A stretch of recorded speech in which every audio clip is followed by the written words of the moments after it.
लखीमपुर नाम का गांव था।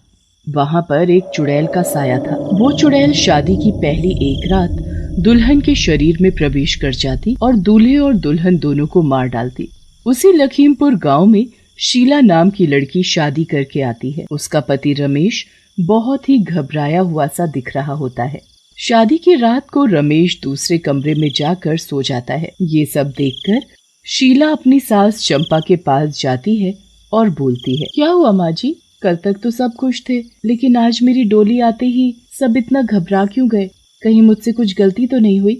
नहीं नहीं बेटा, भला तुझसे क्या गलती होगी? हम तो इस गांव में चुड़ैल को मिले श्राप के कारण दुखी हैं, जिसकी वजह से इस गांव में खुशियां आ ही नहीं पाती। चंपा की बात सुनकर शीला डरते हुए बोलती है, चुड़ैल का श्राप? आप मुझे पूरी बात बताइए माँ जी। फिर चंपा शीला को श्राप के बारे में बताने लगती है। एक गांव में रूपा नाम की एक लड़की रहती थी। रूपा बहुत ही सुंदर थी। जो कोई उसे देखता बस देखता ही रह जाता। एक दिन रूपा अपनी सहेली प्रेमा के साथ कॉलेज जा रही होती है। तभी राजा नाम का एक लड़का जो कि रूपा से प्यार करता था, वो आ जाता है और रूपा से बोलता है, अरे रूपा, जरा रुकोगी? मुझे तुमसे कुछ बात करनी है। मुझे पता है तुम्हें क्या बात करनी है। देखो, मैं तुम्हारे जैसे लड़के से बात भी नहीं करना चाहती। चले जाओ। अपनी शक्ल देखी है कभी? बिल्कुल बीड़ी के कारखाने के मजदूर लगते हो। ऐसा कहकर रूपा जोर जोर से हंसने लगती है। राजा को अपनी ये बेइज्जती बिल्कुल बर्दाश्त नहीं होती और वो गुस्से में वहाँ से चला जाता है और मन में रूपा से बदला लेने की ठान लेता है। एक दिन रूपा कॉलेज जा रही होती है। तभी वहाँ राजा आता है और रूपा से बोलता है, अरे रूपा, हमसे प्यार नहीं कर सकती, लेकिन हमारे साथ कॉलेज तो चल ही सकती हो ना? आखिर मैं भी तो इंसान ही हूँ। अरे तुम भी कैसी बातें कर रहे हो राजा? क्यों नहीं, चलो साथ में ही कॉलेज चलते हैं। फिर राजा और रूपा साथ में कॉलेज की तरफ चलने लगते हैं। राजा रूपा से बोलता है, तुम्हें पता है रूपा, अपने गांव के पास वाले जंगल में एक साधु रुके हैं। कहते हैं जब वो तपस्या करते हैं उन्हें कोई भी तपस्या से उठा नहीं सकता है। क्या बात कर रहे हो राजा? तपस्या तो महर्षि विश्वामित्र की भी भंग हो गई थी। चलो मैं देखती हूँ इनको। ऐसा कहकर रूपा साधु के पास जाती है और उनकी तपस्या भंग करने लग जाती है। राजा साधु से दूर ही छिप जाता है। थोड़ी देर में रूपा की वजह से साधु की तपस्या भंग हो जाती है और वो गुस्से में उठते हैं। दुष्ट लड़की, तो तूने मेरी तपस्या भंग की है, मैं तुझे छोड़ूंगा नहीं। इसमें नया क्या है? मुझे तो वैसे भी कोई नहीं छोड़ना चाहता साधु जी, मैं इतनी सुंदर जो हूँ। इतना घमंड दुष्ट लड़की, अपनी सुंदरता का। क्या आज से तू कुरूप हो जाएगी, मेरी कोई शक्ल देखेगा ही नहीं। चुड़ैल बन जाएगी तू। साधु के श्राप के कारण रूपा कुरूप होने लगती है। ये देखकर रूपा घबराने लगती है और रोते हुए बोलती है, ये सब क्या हो रहा है? मैं ऐसे कैसे हो रही हूँ? मुझे माफ कर दो साधु बाबा, मुझे माफ कर दो। लेकिन साधु बाबा का गुस्सा शांत नहीं होता और वो वहाँ से चले जाते हैं। रूपा अपनी कुरूपता देखकर अपने आप को आग लगा लेती है और चुड़ैल बन जाती है। बस बेटा, तब से वो चुड़ैल बनकर घूम रही है और हर नई दुल्हन जो भी इस गांव में आती है वो उसके शरीर में घुस जाती है और दूल्हे और दुल्हन दोनों को मार डालती है। लेकिन माँ जी, किसी ने कुछ किया नहीं। उस पर सब जादू टोना बेकार है। वो चुड़ैल किसी के काबू नहीं आती। गांव वाले तो बहुत परेशान हो चुके हैं। फिर शीला वहाँ से चली जाती है। उसी रात जब रमेश सो रहा होता है, शीला रमेश के पास जाती है। ये देखकर रमेश डर जाता है और शीला से बोलती है, तुम मुझसे दूर रहो शीला, नहीं तो चुड़ैल आ जाएगी और तुम्हें और मुझे, हम दोनों को मार डालेगी। तो मुझसे दूर रहने के लिए शादी करके लाए थे मुझे? चलो इधर आओ। जैसे ही शीला रमेश को अपने पास खींचती है, वहाँ चुड़ैल आ जाती है और बोलती है, मेरे रहते हुए तेरी इतनी हिम्मत, तू अपने पति के पास जाएगी? आज तुम दोनों की मौत पक्की है। ऐसा कहकर चुड़ैल शीला के पास जाती है, लेकिन तभी उसे जोर का झटका लगता है। चुड़ैल दूर जाकर गिरती है। ये क्या लगा रखा है तूने अपने शरीर में? मैं तुझे छू क्यों नहीं पा रही? क्या जादू है ये?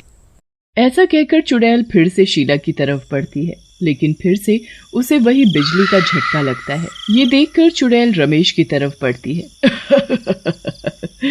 तू मुझे जादू से डराएगी? हाँ।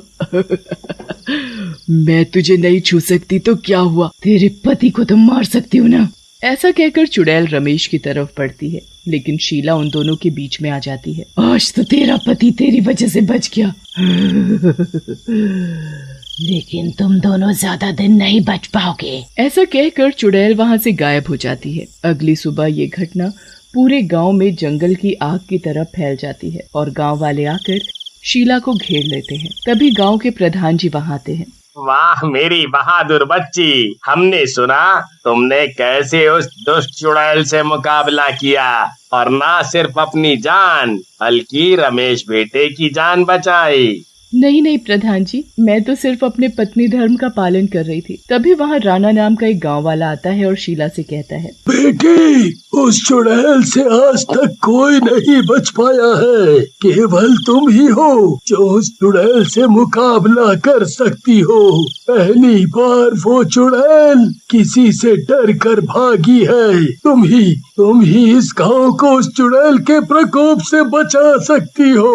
तभी वहाँ रमेश आता है और बोलता है, गांव वालों, ये मेरी पत्नी है। मैं नहीं चाहता ये किसी भी मुसीबत में पड़े। वो चुड़ैल वैसे भी बहुत शक्तिशाली है। फिर गांव वाले रमेश को समझाने की बहुत कोशिश करते हैं, लेकिन रमेश उनकी बात नहीं मानता और गांव वालों को वहां से जाने के लिए कहता है। उसी दिन गांव में फिर से एक डोली आती है। रात में दूल्हा, जिसका नाम राजू होता है, बहुत डरा होता है। वो अपनी पत्नी तुलसी से बोलता है, तुलसी, हम तुमको ब्याह तो लाए हैं, लेकिन इस चुड़ैल की वजह से अपना मिलन नहीं हो सकेगा। आप काहे डरते हैं जी, अपना मिलन होगा और जरूर होगा। जैसे ही राजू तुलसी की तरफ बढ़ता है, तभी वहाँ चुड़ैल आ जाती है। अपने मिलन से पहले मुझसे तो मिल लो। ऐसा कहकर चुड़ैल राजू को पकड़ लेती है, लेकिन तभी वहाँ शीला आ जाती है और चुड़ैल को धक्का देती है। चुड़ैल दूर जाकर गिरती है। तो फिर आ गई लड़की, मैं तुझे जिंदा नहीं छोड़ूंगी। ऐसा कहकर चुड़ैल वहाँ से चली जाती है। तभी रमेश वहाँ आ जाता है और गुस्से से शीला को बोलता है, शीला, ये सब क्या कर रही हो? क्या तुम्हें अपनी जान की चिंता नहीं? क्यों ऐसा कर रही हो? वो चुड़ैल तुम्हारी जान लेने की धमकी देकर गई है। रमेश की बात सुनकर शीला हंसने लगती है और रमेश को बोलती है, मेरे प्यारे पतिदेव, किसी भी चुड़ैल का मुझ पर कोई असर नहीं हो सकता। मेरे दादाजी एक साधु हैं और उनके रहते मेरा कोई कुछ नहीं बिगाड़ सकता, और मैंने उनको बुला लिया है। अगले दिन साधु वहाँ आ जाते हैं। वो वही साधु होते हैं जिन्होंने उस चुड़ैल को श्राप दिया था। उसी रात चुड़ैल शीला के कमरे में आती है और सोती हुई शीला के ऊपर बैठ जाती है। शीला, तू अब नहीं बचेगी। बहुत परेशान कर रखा है तूने मुझे। चुड़ैल की आवाज सुनकर शीला उठती है और चुड़ैल को जोर से झटका मारती है। देखा, अब तेरा जादू भी मुझे कुछ नहीं कर पाया। आज तू और तेरा पति दोनों मरेंगे।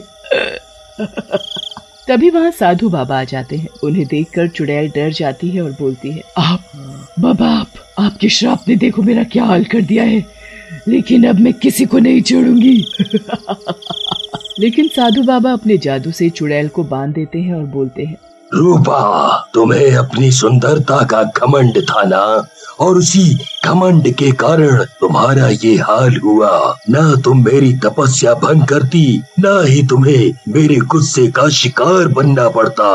बाबा, मुझे आपसे कोई मलाल नहीं है, बल्कि दुख इस बात का है, मैं उस दुष्ट का कुछ नहीं कर पाई जिसने धोखे से मुझसे ये सब करवाया। तुम कितनी भोली हो रूपा। उस दुष्ट राजा को तो हमने पहले ही अपने गुस्से की ज्वाला में भस्म कर दिया था। अब तुम ही इस चुड़ैल योनि से मुक्ति पाओ और लोगों को परेशान करना छोड़ो। बाबा, मुझे भी मुक्ति दो, मैं भी अब ऐसे नहीं रहना चाहती, मुझे माफ कर दो। साधु बाबा अपने हाथ को चुड़ैल के सिर पर फेरते हैं। चुड़ैल श्राप मुक्त हो जाती है और पहले की तरह एक आम लड़की बन जाती है और खुशी खुशी अपने घर वापस चली जाती है।